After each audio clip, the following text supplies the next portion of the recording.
So an urgent United Nations appeal has been filed by the family members of Tyre Nichols and their legal team. Now they say Mr. Nichols, who was 29 years old, was brutally beaten by the Memphis race soldiers on January 7th and died 3 days later at the hospital. Now, following the incident, authorities released 4 different pieces of video showing the father of one being punched, kicked in the head, struck with a baton, and pepper sprayed after a traffic stop. The family of Tyre Nichols and his legal representative are appealing to the United Nations Office of the High Commissioner for Human Rights to request urgent action regarding the torture and extrajudicial killing of Tyre Nichols. It's the United States, it's of America's failure, it's to appropriately respond to and address police violence and extrajudicial killings of persons of African descent constitutes an abridgment of their human rights. Now, that's a good thing to do. Is always when they have race soldiers doing that to us, always go to the United Nations. That's what Malcolm talked about and many others. Always go to the United Nations, because America don't like to be embarrassed on the world stage. Because think about it. They go to the United Nations, you know who's going to pick up on that? China. And they're going to ride their case too. Not to say I'm some fan of Chinese, but I'm just trying to say that America don't want that constantly being brought up to the United Nations. And black folks kept going up there, they would actually do something about it. Because then people all over the world say, wait a minute, why your citizens keep coming to the United Nations about this? How you going to talk about democracy and all of that? But look what's happening to your citizens.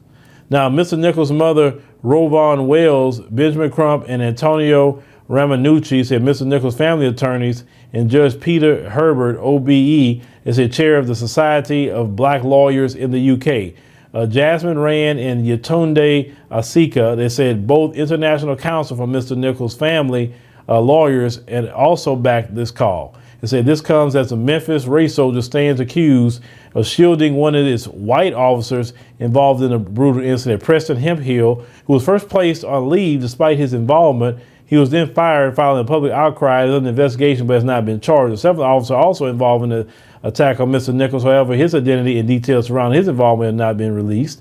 It said, speaking to the news, it said Ms. Rand said so far, it said 5 officers have been criminally charged.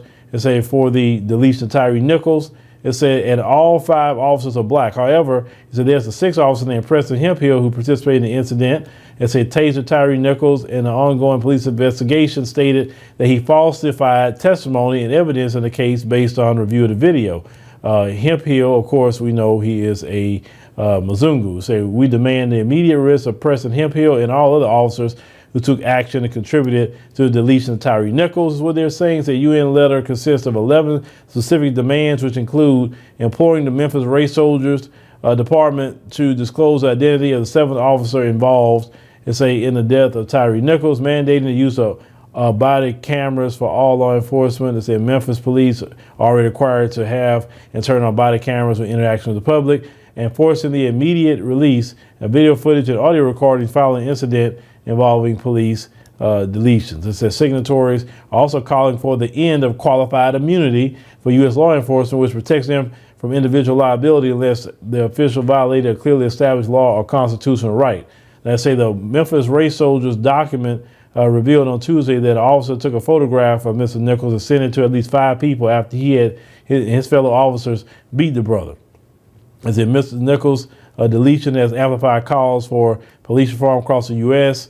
They say his family attended President Joe Biden's State of the Union address in Washington, D.C. earlier that week.